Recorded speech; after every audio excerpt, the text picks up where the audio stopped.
Oh, cool. Which is confusing. And we are live here on A Mighty Blaze. And I'm so excited. It's pub day. It's Tuesday. Suzanne Abulhawa and I, right? Abulhawa. Abulhawa. That's good. It's fine. Abulhawa. Told you. We've been practicing for half an hour. No, I'm only kidding. I'm so excited. We're just having the best chat. And that's like the thing I love about chatting with authors and just people who have that sensibility where you're sort of starting from a place of, I got you a lot, and now just talk about anything. And all of a sudden I'm like, it's A Mighty Blaze.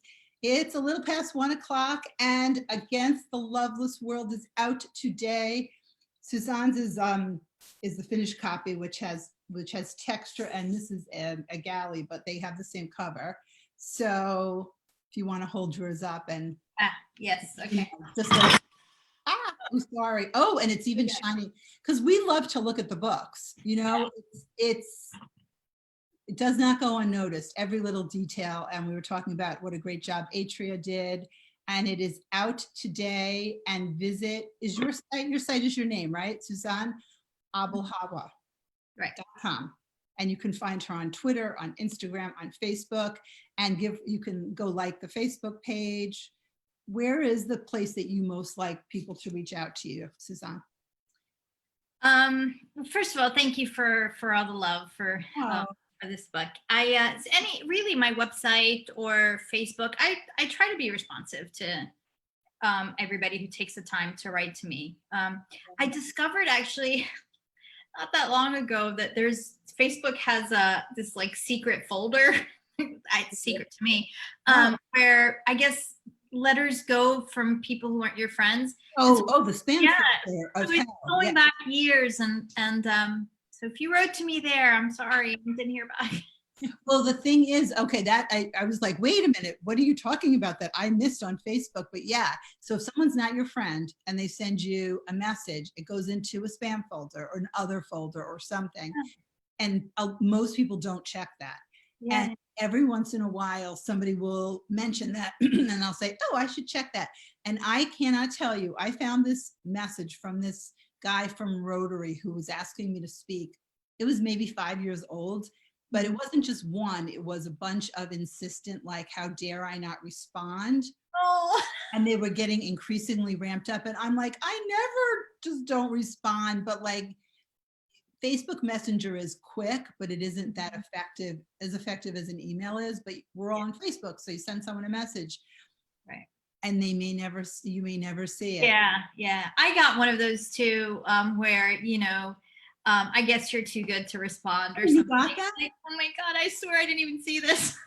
That's so funny. Did you say, well, in fact, I am way too good. I mean, I understand people take the time to write. I know. It's so tricky. It really is. And well, it's against the loveless world. We don't even take the time to respond to people. It's such a loveless world. And we were talking about, you know, galleys arrive anytime. I mean, could even be a year ahead, 6 months, 9 months, but this was like a before, because this came before they started slowing down. That's why when you were asking, so I had August 25th that Against the Loveless World was coming out on my mind for quite a time. And there were so many things just reading, you know, when Shido, whoever sent the email, talked about what the book was, I thought, such an important book. As it turns out, even more so, always, you know, will be, but so important. And book clubs are doing more and more extra, even they're adding to their book clubs. So I have to say, what a pick, what a discussion, so much to talk about. And, oh, I didn't even give you an intro. And you deserve one. Okay, Suzanne Abulhawa is a Palestinian-American writer and political activist. She's the author of Mornings is it Jenin?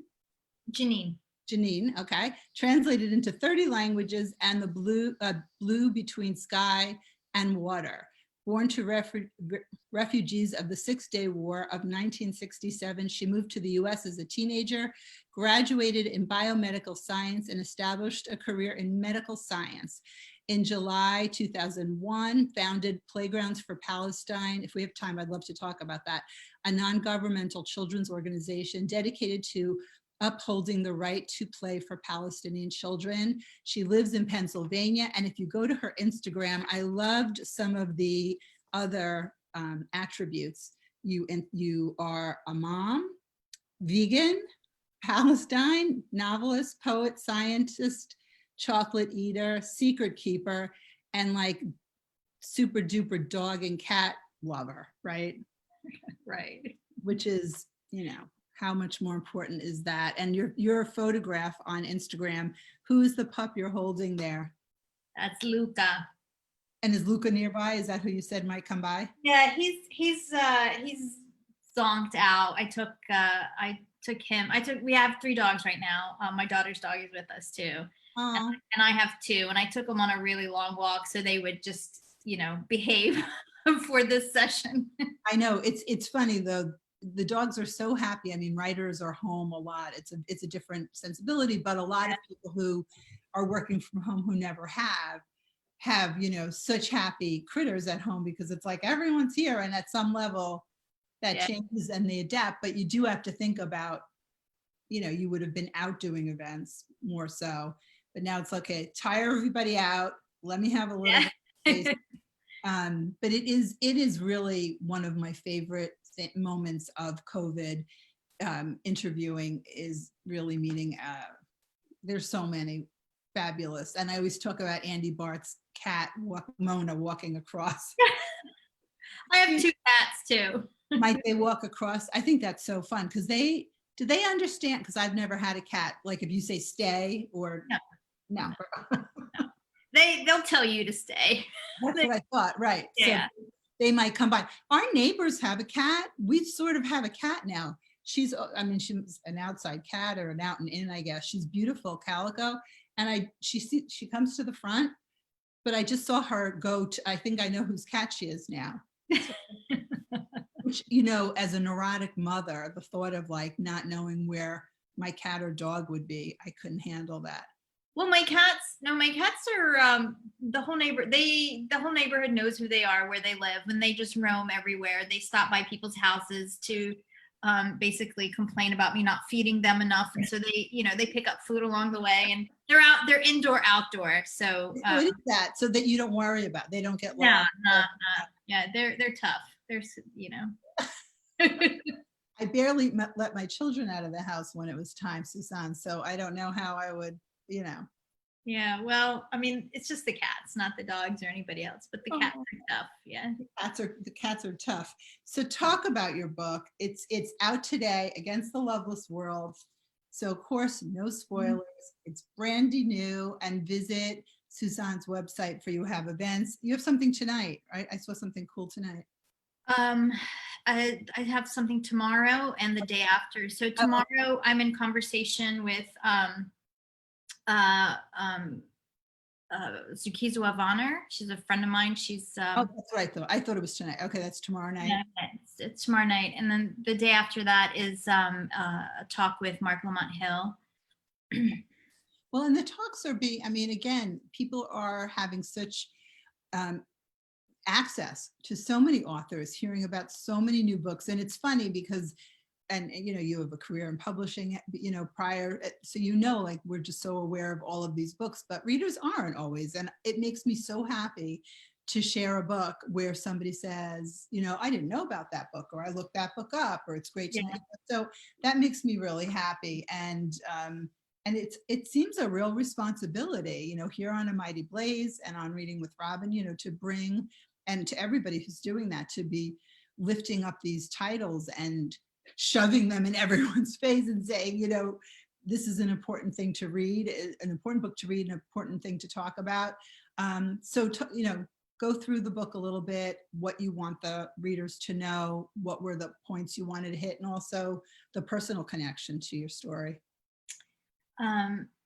So Against the Loveless World is the story of one, and you know, very short description is that it's a story of a Palestinian woman who was born to refugees, and she was born in Kuwait. She spends her life in Kuwait, and sort of, to her, Kuwait's her country, and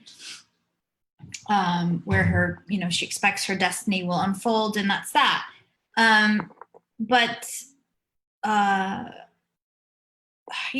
life doesn't happen the way we think it's going to. She really kind of had very humble ambitions. She wanted to get married, have modern appliances, make all her friends jealous, maybe open a salon, have babies.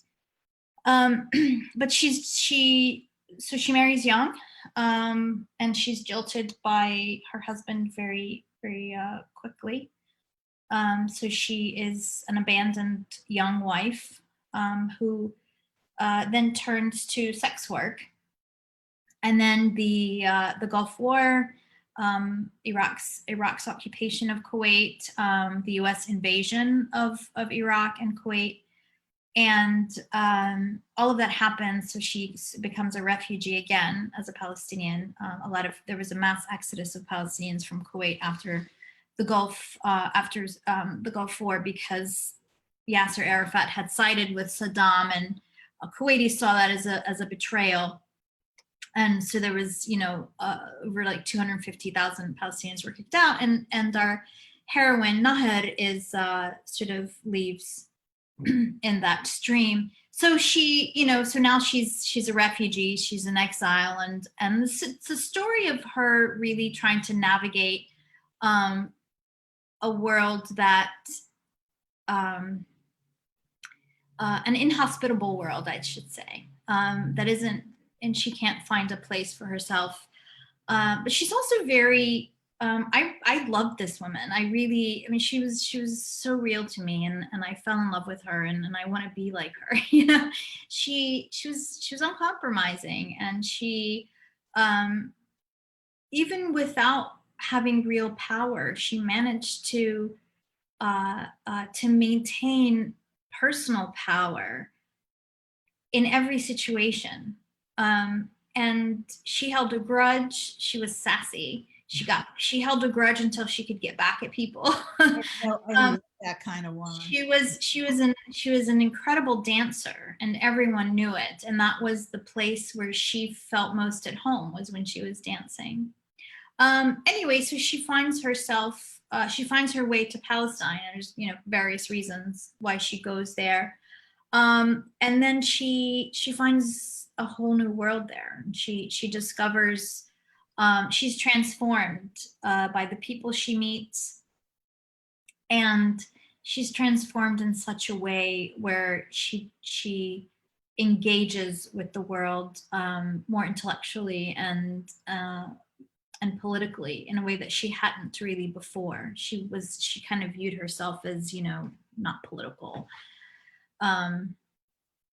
prior to that. And so the whole story is narrated actually from a prison cell, a solitary Israeli prison cell. And,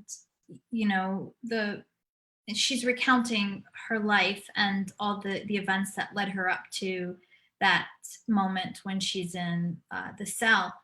But towards, but that the sort of reflection on her life goes up until the final section of the book, which is told in present tense. So her story catches up to her present.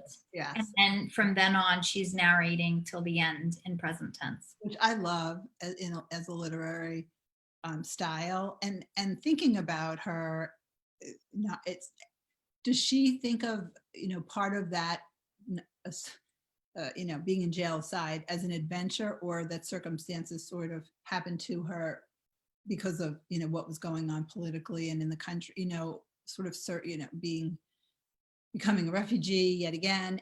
But also I love a plucky character, and somebody that seemingly is without power still owning it, and there's nothing like hanging on to a grudge until until there's resolution. But do you think she thinks of much of that as an adventure that maybe she would not have gone on had her marriage worked out, or, you know, her life been different? I don't think, I don't think anybody ever views kind of becoming a refugee or an exile as an adventure. Um, I don't, Nahid didn't either.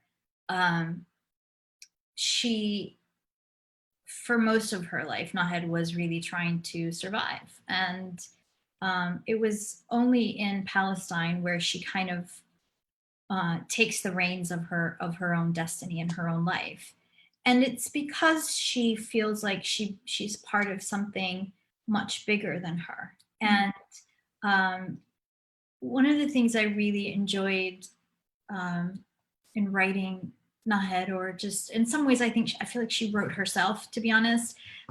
Just watching her unfold and was a transformation, and how it happened from, like I said, a kind of shallow girl of, humble ambitions to a woman of substance and depth. And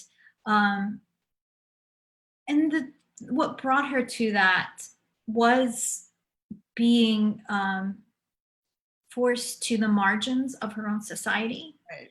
And then understanding that in fact, her entire society has been forced to teeter on the margins of humanity. And, those realizations and those experiences really deepen her. And then, of course, when she's in Palestine, she begins this journey of reading with the man she falls in love with, who's himself an intellectual and a fighter and a very complicated person. And she learns a lot through reading. And one of the people they read, or two of the people they read, one is James Baldwin, and the other is Ghassan Kanafani.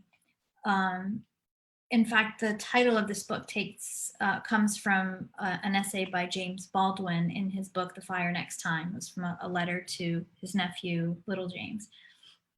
That was really beautiful. I was going to ask you where the title came from, but I did read about that. And then I thought, well, but everybody here on A Mighty Blaze doesn't know where the title comes from. And it's such a beautiful title. And, I was just thinking about her time reflecting. Certainly wasn't suggesting that being kicked out of your country many times is an adventure. But when you have time to really think about, well, where I am now and where I've developed into, I see what you mean. Yeah.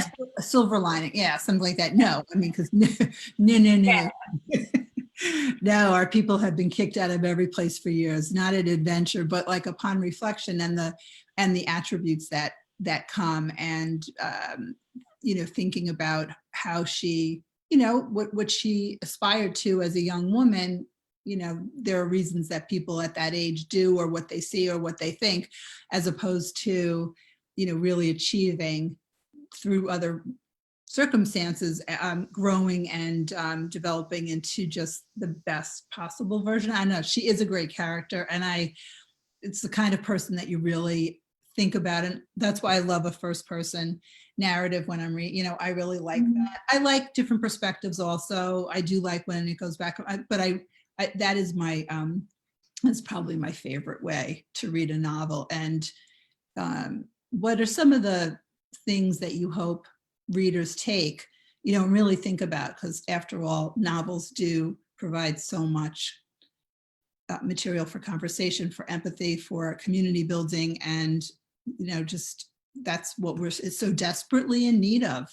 Yeah. Always, but now.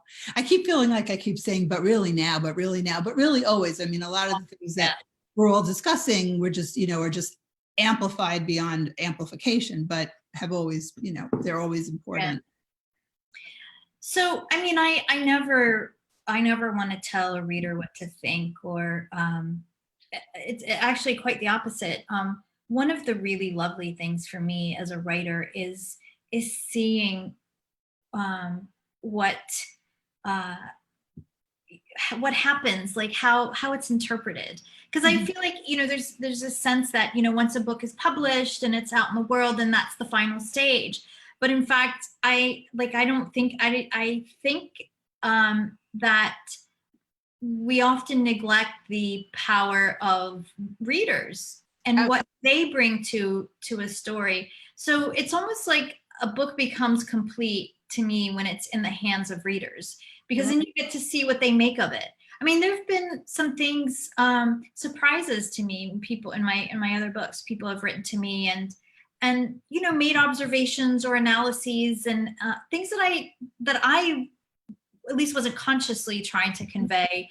But it's really interesting to me that that's how somebody sees something. Or so yeah, it's the other way around, I think, you know. And readers shouldn't be told what to think either, you know. Well, and that's what's always interesting to me about the questions that come, you know, the reader questions that come for a book club, and their suggestions and their themes, but they do really guide, you know, maybe not, certainly not intended to really guide somebody, but, and it's funny how many book clubs really want that. And it's the last thing I want really is ever the reader questions or the suggestions. When I'm asked to host something, or I sort of either want to come up with them on my own or intuit things from an author's, with, you know, articles or something like that. But that really does guide. It's kind of like, you know, in school when you did your reading and then there were chapter questions. And so I don't know if that people focus so heavily on that and don't give as much as they would maybe give without any guidelines. So, so it's interesting, and it's Against the Loveless World, and it is out today. Visit SuzanneAbulhawa.com and visit her on, like, her Facebook page, find her on Instagram. And so you're a vegan cook. I mean, you're a vegan. So what are some of your go-tos? And as a vegetarian / vegan, I'm always fascinated, but favorite cookbooks or favorite recipes that you've come up with?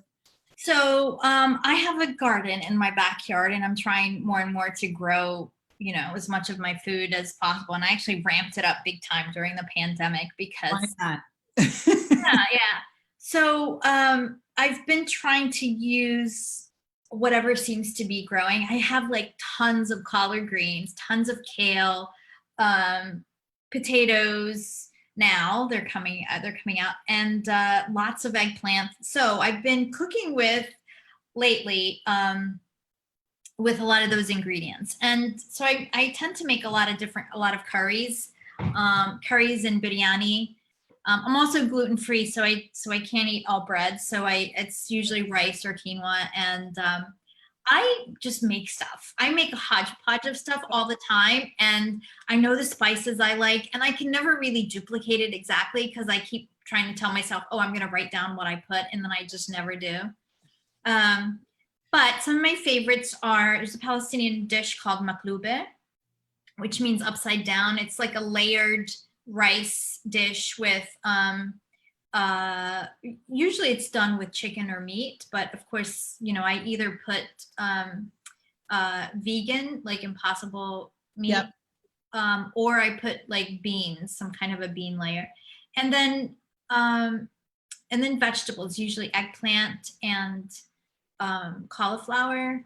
So yeah, it's delicious. That sounds so great. Yeah, and it is all in the spices, because those are, you've got like those basic ingredients of whatever's growing, some kind of grain, some kind of protein thing, and then it's like, yeah, it's always miraculous to me. And whenever people are vegans or vegetarians, that's always just like a little personal thing where I'm like, what are you cooking? What's for dinner? What's smelling? And I can just see all the greenery behind you in your home, which is so lovely. And the sun shining through your book.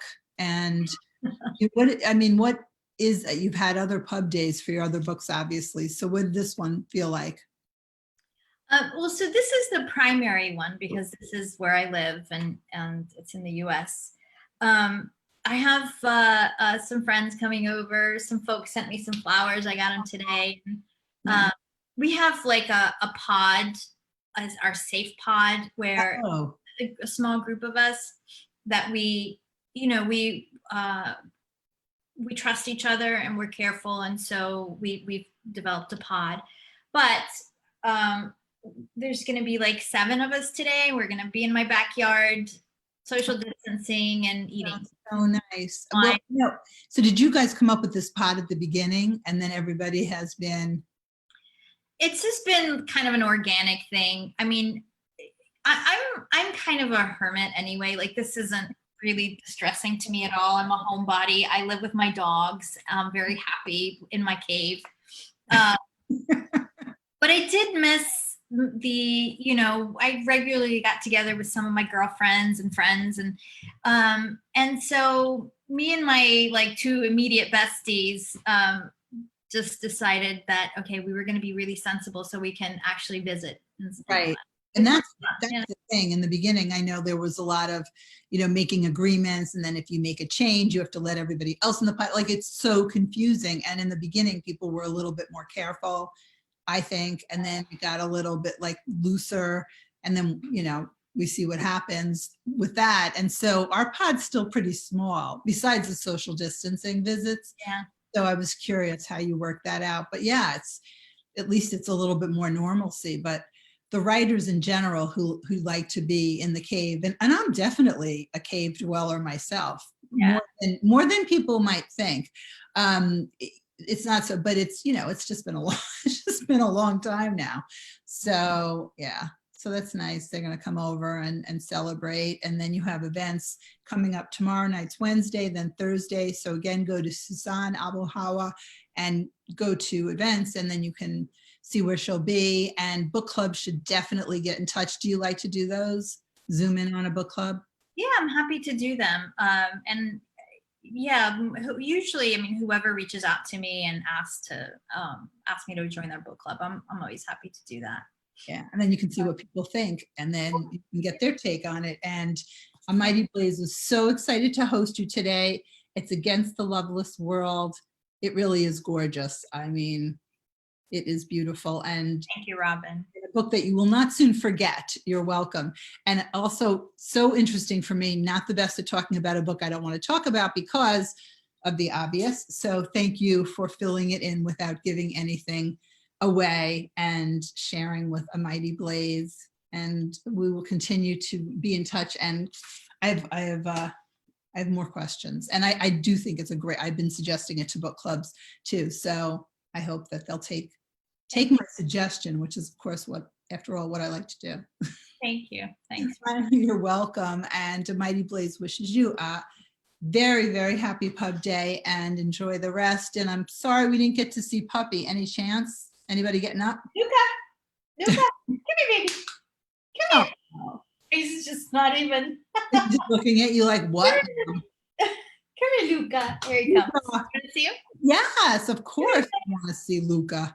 Oh, and here comes the other baby. Here comes the baby. Aww. Come here, Minnie.